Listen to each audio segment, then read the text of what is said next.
प्रदेश के उन्नाव जिले और फतेहपुर की सीमा पर स्थित वो वीरान इलाका आज भी सरकारी राजस्व रिकॉर्ड्स, रेवेन्यू रिकॉर्ड्स में गैर आबाद घोषित है। साल 1948 की एक धूल भरी फाइल जो लखनऊ के स्टेट आर्काइव्स के पुराने कमरा नंबर 4 में आज भी सुरक्षित रखी है, उस सफेद कोठी का ऐसा कच्चा चिट्ठा खोलती है जिसे पढ़कर रूह कांप जाती है।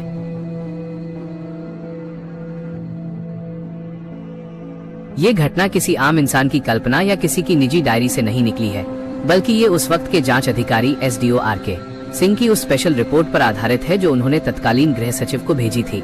सरकारी दस्तावेजों के अनुसार उस कोठी का निर्माण 19वीं सदी के अंत में एक ऐसे शख्स ने करवाया था जिसका नाम आधिकारिक कागजों में अज्ञात रखा गया, लेकिन उसके रसूख का अंदाजा इस बात से लगाया जा सकता था कि उस इलाके के 7 गाँवों की मालगुजारी सीधे उसी कोठी के मुंशी के पास जमा होती थी। स्थानीय पुलिस के रोजनामचे डेली डायरी में दर्ज 15 अगस्त 1947 की एक रिपोर्ट बताती है कि जिस दिन पूरा देश आजादी का जश्न मना रहा था, उस रात उस कोठी के भीतर से ऐसी चीखें सुनाई दी थी कि पास के थाने में तैनात सिपाही अपनी चौकियां छोड़कर भाग खड़े हुए थे।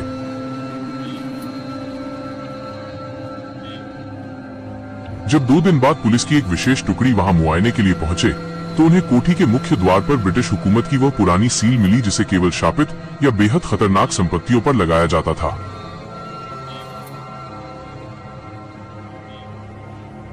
आरके सिंह जब अपनी टीम के साथ वहां जांच के लिए पहुंचे तो सबसे पहले उन्होंने कोठी के बाहरी ऊंचे दरवाजों का मुआयना किया। वे दरवाजे सागौन की भारी लकड़ी के बने थे, लेकिन उन पर इंसानी नाखूनों के इतने गहरे निशान थे जैसे किसी ने अंदर से बाहर निकलने की नाकाम कोशिश में अपनी उंगलियां पत्थर और लकड़ी पर घिस दी हों। कोठी के भीतर का तापमान बाहर की झुलसा देने वाली गर्मी के बावजूद इतना ठंडा था कि जांच दल के सदस्यों को सांस लेते वक्त अपने मुंह से सफेद धुआं निकलता हुआ दिखाई दे रहा था। सरकारी अमले के साथ आए पटवारी ने जब जमीन के पुराने कागजात खतौनी निकाले तो एक चौंकाने वाला सच सामने आया। वो पूरी आलीशान इमारत असल में एक प्राचीन शमशान घाट की जमीन पर अवैध रूप से खड़ी की गई थी। कोठी के पहले बड़े कमरे में घुसते ही सिंह साहब की नजर दीवार पर गई, जहां किसी ने कोयले से पुलिस के गुप्त कोड वर्ड्स लिखे थे। वे कोड उन 2 सिपाहियों के थे जो 1 हफ्ते पहले लदान वसूली के सिलसिले में वहां गए थे और फिर कभी वापस नहीं लौटे। दीवार पर बड़े अक्षरों में लिखा था, यहाँ रोशनी भी अंधेरे का साथ देती है, उस पुराने कुएं के पास मत जाना। सिंह साहब ने अपनी सर्विस रिवॉल्वर निकाली और टॉर्च की तेज रोशनी उस गहरे गलियारे की ओर डाली जो सीधे कोठी के पिछले हिस्से में बने एक पुराने ईंटों वाले कुएं की ओर जाता था। कोठी के उस लंबे गलियारे की दीवारें सामान्य ईंटों की नहीं बल्कि एक अजीब चिपचिपे पदार्थ से ढकी महसूस हो रही थी। जैसे ही पूरी टीम उस कुएं के पास पहुंची, हवा में सड़ी हुई चमेली और कच्चे मांस की ऐसी तेज गंध फैली कि 2 होमगार्ड्स का जी मिचलाने लगा। कुएं की जगत ऊपरी हिस्सा पर किसी तांत्रिक अनुष्ठान के अवशेष बिखरे पड़े थे। काले कपड़े, कटा हुआ सिंदूर और कुछ ऐसी सफेद हड्डियां जो देखने में स्पष्ट रूप से इंसानी पसलियां लग रही थीं। सिंह साहब ने जब कुएं के भीतर टॉर्च मारी तो पानी का स्तर काफी नीचे था, लेकिन वो पानी स्थिर नहीं था। वो खौल रहा था, जबकि नीचे आग का कोई नामो निशान नहीं था। अचानक कुएं की गहराई से एक चरमराहट की आवाज आई, जैसे कोई भारी लोहे की जंजीर को पत्थर पर घिसट रहा हो। वो आवाज कुएं के भीतर से नहीं बल्कि कोठी की छतों के भीतर से गूंज रही थी। टीम के सदस्यों ने जब दहशत में ऊपर देखा तो छत की पुरानी कड़ियों से वही गायब हुए सिपाहियों की वर्दियां लटकी हुई थीं। वर्दियां पूरी तरह साफ और इस्त्री की हुई थीं, लेकिन उनके भीतर शरीर का एक भी कतरा नहीं था। जैसे किसी अदृश्य ताकत ने मांस और हड्डियों को भाप बनाकर शरीर के भीतर से निचोड़ लिया हो। तभी कोठी का मुख्य द्वार एक भारी गूंज के साथ अपने आप बंद हो गया। सिंह साहब ने भागकर उसे खोलने की कोशिश की, लेकिन वो दरवाजा किसी चट्टान की तरह सख्त हो चुका था। कोठी के भीतर का सन्नाटा अब एक भयानक फुसफुसाहट में बदल गया था। वो फुसफुसाहट किसी एक इंसान की नहीं थी, बल्कि ऐसा लग रहा था जैसे हजारों लोग एक साथ कोई प्राचीन मंत्र पढ़ रहे हों। आरके सिंह ने अपनी आधिकारिक रिपोर्ट में स्पष्ट लिखा है कि उस वक्त उन्हें अपनी परछाई दीवार पर 2 अलग अलग हिस्सों में बंटती हुई साफ दिखी। उनकी एक परछाई तो उनके साथ थी, जबकि दूसरी परछाई बिना किसी शारीरिक हरकत के अपने आप दीवार पर रेंग रही थी और कुएं की ओर जा रही थी। ये मंजर इतना भयावह था कि सिंह साहब जैसा निडर सैन्य अधिकारी भी पसीने से तरबतर हो गया। उन्हें महसूस हुआ कि उनके सरकारी जूतों के नीचे की जमीन अब पत्थर नहीं बल्कि किसी दलदल की तरह नरम और गीली हो रही है। फर्श की महीन दरारों से एक गाढ़ा काला तरल बाहर आने लगा, जो साक्षात खून की तरह महक रहा था और पूरे कमरे में फैलने लगा था। जैसे जैसे रात का तीसरा पहर शुरू हुआ, कोठी के भारी खंभों के भीतर से अजीब सी आवाजें आने लगी, जैसे कोई लकड़ी के भीतर कुल्हाड़ी चला रहा हो। ठक ठक ठक।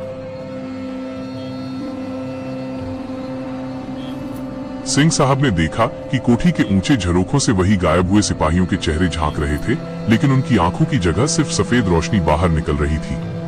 वे कुछ बोल नहीं रहे थे, बस अपनी लंबी उंगलियों से कुएं के नीचे के अंधेरे की ओर इशारा कर रहे थे। पटवारी, जो डर के मारे फर्श पर गिर पड़ा था, उसने अचानक चीखना शुरू कर दिया, क्योंकि उसके पैर किसी अदृश्य ठंडे हाथ ने पकड़ लिए थे और उसे कुएं की मुंडेर की ओर खींच रहे थे। सिंह साहब ने उसे बचाने के लिए अपना हाथ बढ़ाया, लेकिन उन्हें लगा कि कोठी की दीवारें अब भौतिक रूप से करीब आ रही हैं, जैसे वह पूरी विशाल इमारत एक जीवित पिंजरा हो जो अब पूरी तरह बंद होने वाला है। उन्होंने अपनी सरकारी फाइल को सीने से लगाया और उस विभाग की मुहर को याद किया जो रसूख का प्रतीक थी, लेकिन उस पराशक्तियों के सामने कागजी कानून पूरी तरह बेअसर थे। रात के ठीक 3 बजे कोठी के भीतर एक जोरदार धमाका हुआ और कुएं के पास की फर्श फट गई, जिससे एक गुप्त तहखाने का सीढ़ीदार रास्ता दिखाई देने लगा।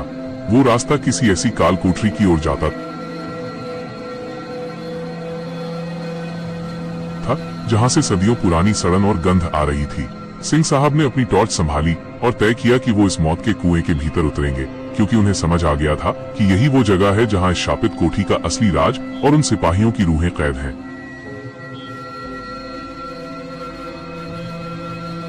आर.के. सिंह ने अपनी सर्विस रिवॉल्वर को मजबूती से थामा और उस फट चुकी फर्श से नीचे जाते अंधेरे रास्तों की ओर कदम बढ़ाया। तहखाने की वे सीढ़ियां किसी पत्थर की नहीं बल्कि चूने और इंसानी हड्डियों के बुरादे से बनी महसूस हो रही थी।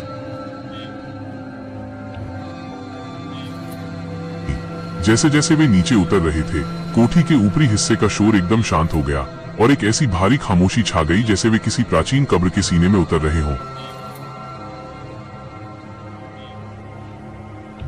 तहखाने की दीवारों पर मशाले जलने के काले निशान थे, लेकिन वहां की हवा इतनी सघन और भारी थी कि सिंह साहब की शक्तिशाली सरकारी टॉर्च की रोशनी भी चंद फीट आगे जाकर धुंधली पड़ रही थी।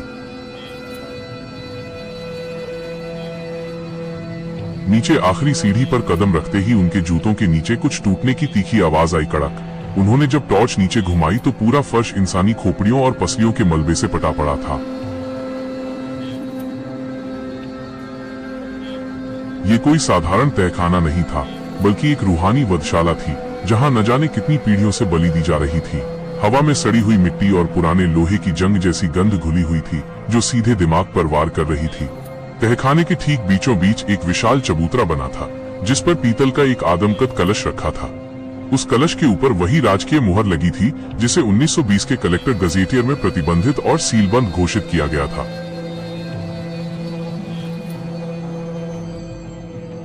सिंह साहब ने जब गौर से देखा तो उस कलश के भीतर से एक धीमी लगातार गूंज आ रही थी, जैसे हजारों रूहें एक साथ दर्द में करा रही हो।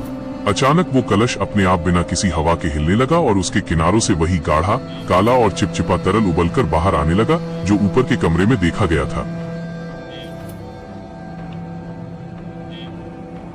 सिंह साहब ने जब अपनी टॉर्च की रोशनी चबूतरे के पीछे के अंधेरे कोने में डाली तो वहां का दृश्य देखकर उनकी रगों में खून जम गया। वहां वे दोनों गायब हुए पुलिस सिपाही खड़े थे, लेकिन उनके शरीर का मांस पूरी तरह गल चुका था और उनकी पीली पड़ चुकी खाल किसी पुरानी फटी हुई वर्दी की तरह हड्डियों से लटकी हुई थी।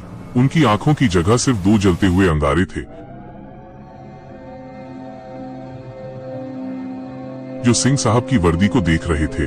उनके हाथों में वही सरकारी हथकड़ियां थीं, जो अब किसी अदृश्य भट्टी में तपे हुए लोहे की तरह लाल चमक रही थीं और उनसे धुआं निकल रहा था।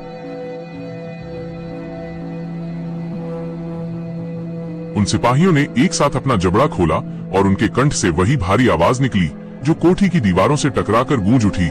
साहब, यहाँ सरकारी कानून की सीमा खत्म होती है, यहाँ सिर्फ भूख का राज चलता है। सिंह साहब ने अपनी घबराहट पर काबू पाने के लिए रिवॉल्वर से चबूतरे की ओर एक फायर किया, लेकिन गोली उस पीतल के कलश से टकराकर किसी रबर की गेंद की तरह वापस उन्हीं की ओर आ गई। वहां भौतिक विज्ञान का कोई भी नियम काम नहीं कर रहा था। तभी तहखाने की छत से वही सफेद साया बिजली की तेजी से नीचे उतरा। वह कोठी के उस मूल मालिक की रूह थी जो कभी ब्रिटिश शासन में एक भ्रष्ट तहसील अधिकारी हुआ करता था और जिसने अपनी काली शक्तियों को बढ़ाने के लिए इस कोठी के नीचे न जाने कितने बेगुनाहों को जिंदा दफन कर दिया था। उस रूह के हाथ अचानक लंबे होकर सिंह साहब की गर्दन की ओर बढ़े। सिंह साहब ने देखा कि उस साये के सीने पर आज भी वही सरकारी पीतल का बैज लगा था जो अब खून और जंग से सनकर पूरी तरह काला पड़ चुका था।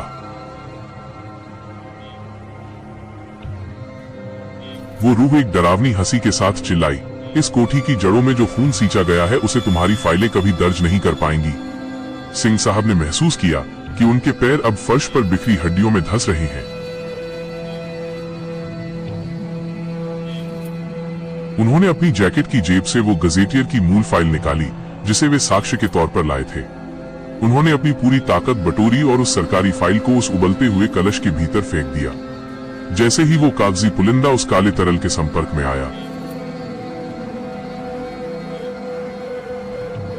तहखाने के भीतर एक जोरदार रूहानी धमाका हुआ और पूरे कमरे में नीली आग की लपटें उठने लगी। वो आग सामान्य आग की तरह गर्म नहीं थी, बल्कि वो इतनी बर्फीली ठंडी थी कि सिंह साहब के हाथ पैर सुन्न पड़ने लगे। उस नीली आग ने उन सिपाहीनुमा कंकालों और उस ओछी रूह को अपनी लपेट में ले लिया।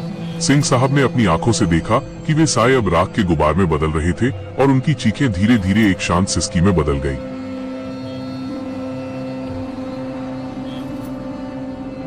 तहखाना अब बुरी तरह हिलने लगा था और कोठी की बुनियादी दीवारें दरकने लगी थीं। ऊपर से भारी ईंटें और पत्थर किसी बारिश की तरह गिरने लगे। सिंह साहब को समझ आ गया कि ये इमारत अब अपनी आखिरी सांसें ले रही है।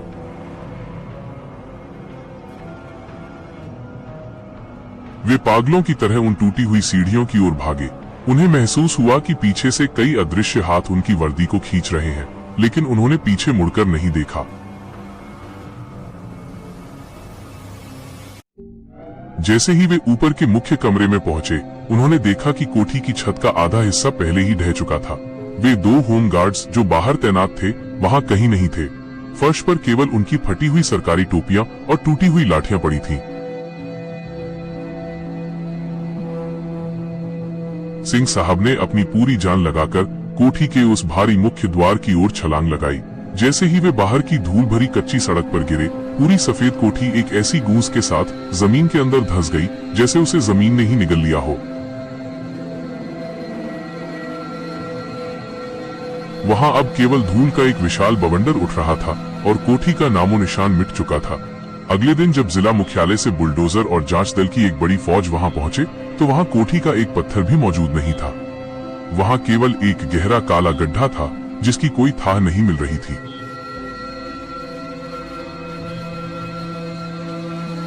आर.के. सिंह ने अपनी अंतिम आधिकारिक रिपोर्ट में दर्ज किया कि ब्रह्मांड में कुछ ऐसी काली शक्तियां मौजूद हैं जिन्हें दबाने के लिए सरकारी कानून की स्याही नाकाफी है।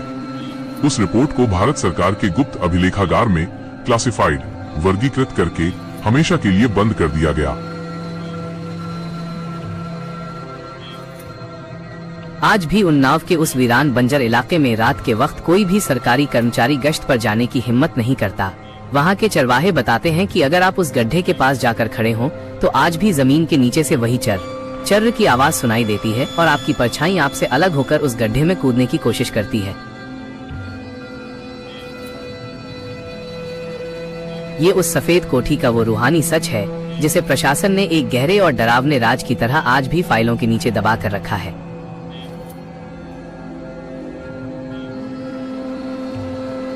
कोठी के जमीन में धंसने के बाद उठा वो धूल का गुबार हफ्तों तक उस इलाके की हवा में छाया रहा, जैसे वो कोठी मिट्टी में दबने के बाद भी अपना अस्तित्व मिटने नहीं देना चाहती थी।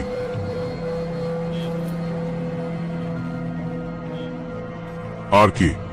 सिंह उस हादसे के बाद कई दिनों तक सदमे की स्थिति में रहे, लेकिन सरकारी तंत्र के पहिए कभी नहीं रुकते। लखनऊ के उच्च अधिकारियों ने इस पूरी घटना को प्राकृतिक भूधंसाव, जियोलॉजिकल सबसाइडेंस का नाम देकर फाइलों को बंद करने की कोशिश की।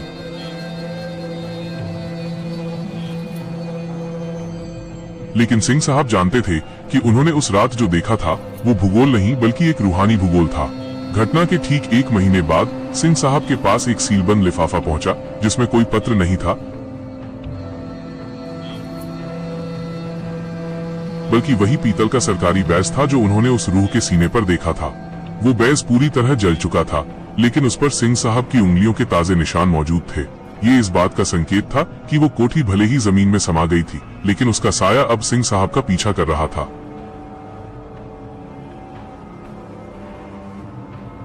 आधिकारिक रिकॉर्ड्स बताते हैं कि आर.के. सिंह ने इसके बाद स्वैच्छिक सेवानिवृत्ति (वीआरएस) के लिए आवेदन कर दिया, लेकिन प्रशासन ने उनके अनुभव को देखते हुए उन्हें एक विशेष कार्यभार सौंपा, उन सभी विवादित संपत्तियों का पुनर्मूल्यांकन करना जो ब्रिटिश काल से शापित या वर्जित श्रेणी में रखी गई थीं। सिंह साहब ने जब इस काम के लिए पुरानी फाइलों को खंगालना शुरू किया तो उन्हें पता चला कि उन्नाव की वो सफेद कोठी अकेली नहीं थी। उत्तर प्रदेश के नक्शे पर ऐसी 5 और जगहें थी जो एक गुप्त ज्यामितीय आकार पेंटाग्राम बनाती थी। सिंह साहब की जांच में ये बात सामने आई कि वो भ्रष्ट अधिकारी जिसकी रूह कोठी में कैद थी, असल में एक बड़े रूहानी नेटवर्क का हिस्सा था। वो तंत्र मंत्र के जरिए प्रशासन के सबसे ऊंचे पदों पर बैठे लोगों की उम्र बढ़ाने और उन्हें अमर बनाने का वादा करता था। इस खुलासे के बाद सिंह साहब के जीवन पर खतरे मंडराने लगे। उनके सरकारी आवास के बाहर रात के वक्त वही चर्र की आवाजें आने लगी और उनके कमरे की दीवारों पर अपने आप वही पुलिस कोड वर्ड्स उभरने लगे जो उन्होंने कोठी की दीवारों पर देखे थे।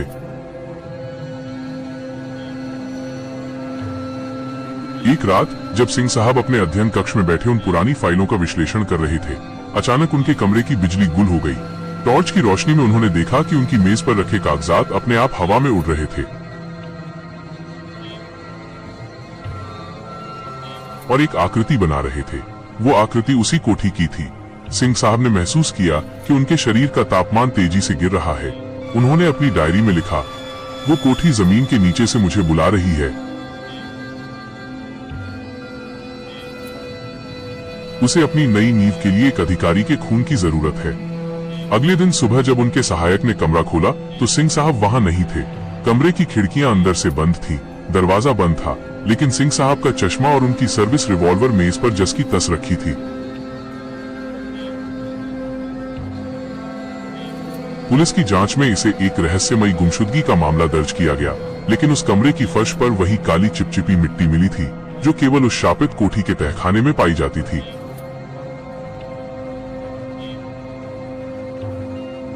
प्रशासन ने इस मामले को पूरी तरह दबा दिया। आर.के. सिंह की वो अंतिम रिपोर्ट जिसमें उन्होंने उन 5 और शापित जगहों का जिक्र किया था, राष्ट्रीय सुरक्षा के नाम पर सील कर दी गई।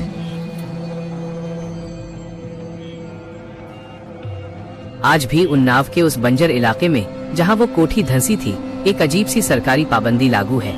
वहां की जमीन पर न तो कोई फसल उगती है और न ही कोई परिंदा वहां अपना घोंसला बनाता है। स्थानीय ग्रामीण बताते हैं कि कभी कभी रात के सन्नाटे में वहां एक जीप की हेडलाइट्स जलती हुई दिखाई देती हैं और एक आदमी खाकी वर्दी में उस गड्ढे के चारों ओर घूमता हुआ नजर आता है। वो आदमी कोई और नहीं बल्कि आर.के. सिंह की रूह मानी जाती है, जो अब उस कोठी के नए पहरेदार के रूप में वहां कैद हो चुकी है। ये कहानी हमें ये याद दिलाती है कि सरकारी फाइलें भले ही सच को दबा दें, लेकिन मिट्टी अपनी गवाही देना कभी बंद नहीं करती। उन्नाव की तहसील में आज भी वो केस नंबर 109 की फाइल मौजूद है जिसे कोई भी क्लर्क छूने की हिम्मत नहीं करता। उस फाइल को छूते ही लोगों को अपनी उंगलियों में बर्फ जैसी ठंडक महसूस होती है।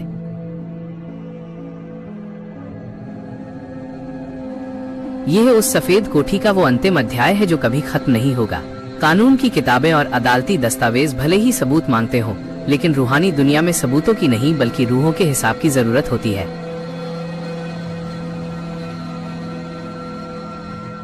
वो कोठी आज भी जमीन के नीचे अपनी महफिल सजाती है जहां गायब हुए सिपाही आर.के. सिंह और वो भ्रष्ट अधिकारी आज भी एक अंतहीन कानूनी और रूहानी मुकदमे में फंसे हुए हैं।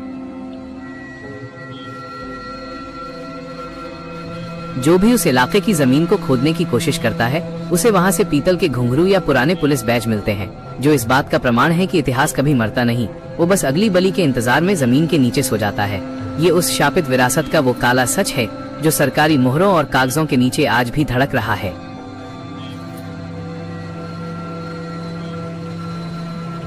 ये रही उन असली नामों की सूची जिनके इर्द गिर्द ये पूरा ऐतिहासिक और कानूनी घटनाक्रम घूमता है। ये वही नाम है जो उत्तर प्रदेश के पुराने रिकॉर्ड्स और गजेटियर में इस खौफनाक हकीकत के गवाह बने थे।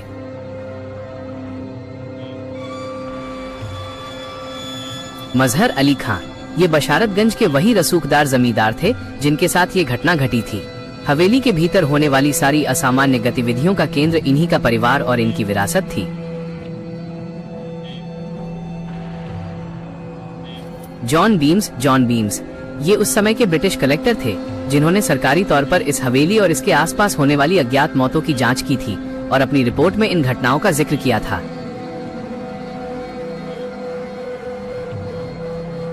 अब्दुल अजीज, ये उस दौर के तहसीलदार थे जिन्होंने सबसे पहले इस हवेली के उस शापित हिस्से को कानूनी रूप से सील करने का सरकारी आदेश जारी किया था। ये कहानी के वही असली पात्र हैं जिनके नाम इतिहास और प्रशासन की पुरानी फाइलों में आज भी इस डरावनी हकीकत के साथ जुड़े हुए हैं।